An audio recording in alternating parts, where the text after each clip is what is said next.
Hey everyone, it's Christopher here with another episode of What's Brewing, where I'm sitting down for part one of an interview with Josh Carlson. But before we get into this video, let's roll that beautiful B-roll.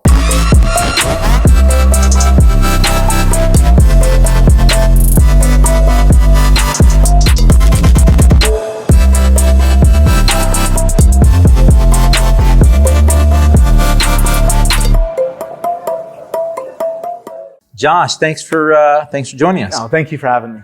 Well, tell us, for those who may not know, tell us who you are and what do you do? So I serve on the Lafayette Parish Council, representing District 3.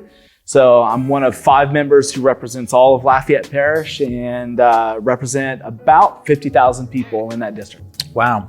So explain to us a little bit, for those who are not familiar with how the city government process works. A while back, they split it up where there's a city council and there's a parish council. How does that function? How did that come about?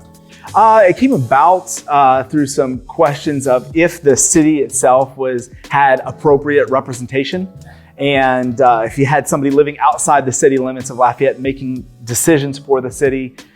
Felt like there was some conflict there, so it was brought to the voters. Voters decided to split up really the legislative branch of our government into just a city council and a parish council.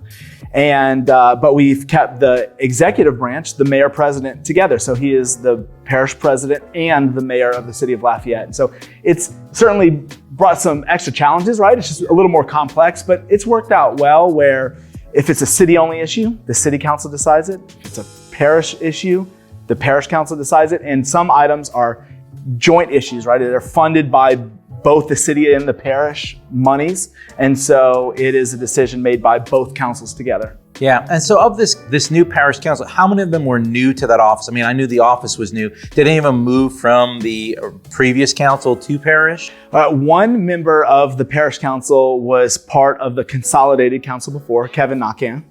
But the other 4 of us, it was our first time in elected office. And so it was a lot of, it was a big learning curve there. I bet. I mean, you're making history doing this. So it's, of course, anything with government is always challenging because people have strong opinions on it. What were some of the challenges at the time when you ran that you felt like you and the other council members have been able to achieve? Well, so tied to that idea of separating the city from the parish and making them a little more autonomous, the city government had been paying, our city tax money had been paying for our parks and rec system throughout the parish, even though the parish residents weren't paying for parks. And so one thing that we did is we sold off all of our parks to different cities or independent organizations so that city parks and rec money is staying in the city of Lafayette. And then in the parish, where we have no funding source for parks, we no longer have any parks. It's all managed and paid for by the respective city or organization that uses that. So that's just one example. And we try to replicate that through different areas of government so that money is being used in the appropriate area.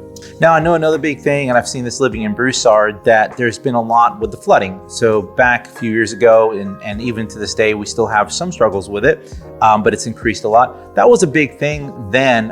What's the progress you feel like the city and the different areas have made with, again, drainage and flooding? It's a huge area. So when this administration and these councils came into office, drainage maintenance really hasn't happened for 20 plus years. I mean, there were some channels that hadn't been cleaned since 1980, which is before I was born.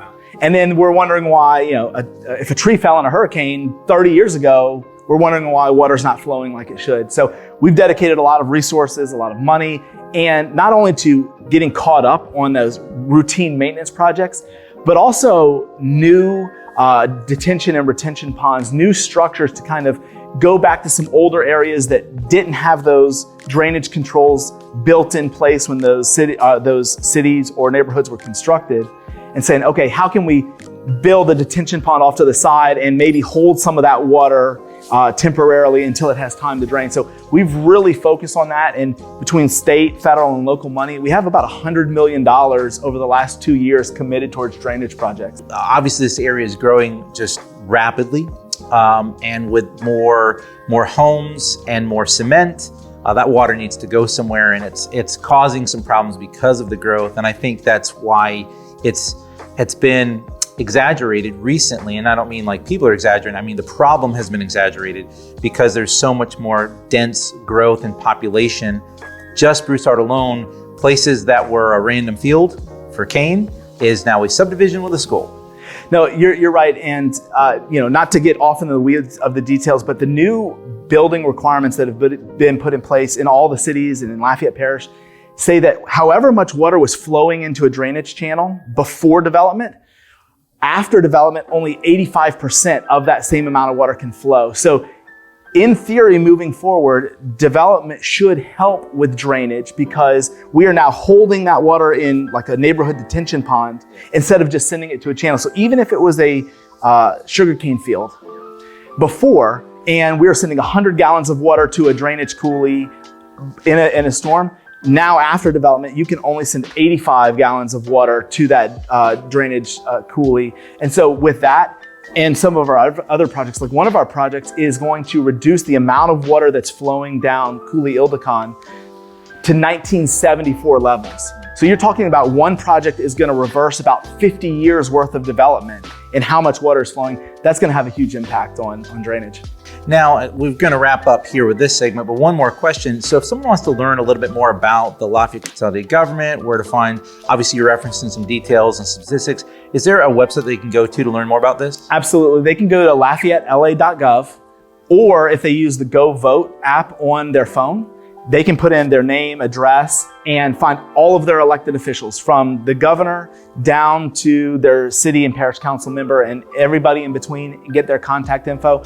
Really reaching out to their elected official is the best place to go to get info or specifics on a project in their area. Perfect. Well, Josh, thank you so much for sitting down for this episode. No, thank you so much. I appreciate it. Well, everyone, that's it for this episode. Fascinating information. We're learning about how just parish government works and all the things they're doing to help make where we live a beautiful place and a safe place to live. We hope you enjoyed this content. If you do, go ahead and like this video, crush the subscribe button, and hit the notification bell to stay up to date with everything we are producing. As always, we hope you're doing well, we hope you're staying safe, and we'll see you in the next one.